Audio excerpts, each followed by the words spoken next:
Panginoon na naririto, maraming salamat po.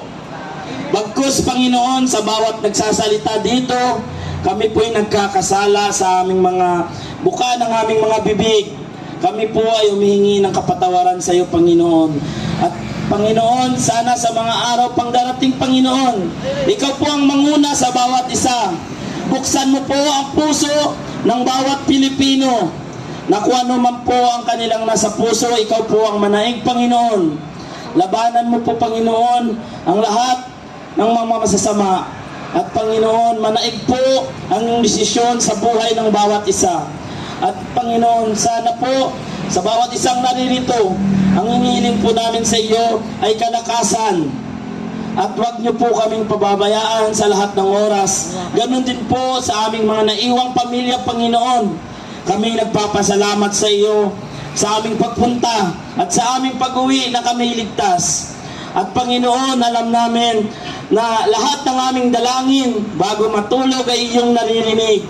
Sana, Panginoon, iyong dinggin lahat ng panalangin ng bawat isang lumalapit sa iyo upang buksan ang puso ng bawat politiko, bawat sangay ng gobyerno, Panginoon, na kung ano po ang plano mo sa aming bayan, naway masunod at ang kagustuhan mo ang manaig, Panginoon.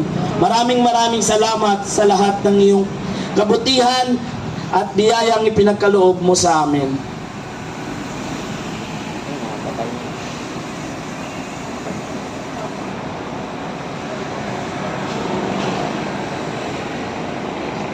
Lord,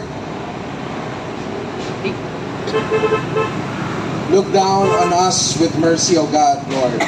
We pray, Father, that Lord, you will search through our hearts. Kasi alam po namin, Panginoon, na nakikita mo sa loob ng puso namin yung sakit na nakikita ang mga pangyayari ngayon sa Pilipinas.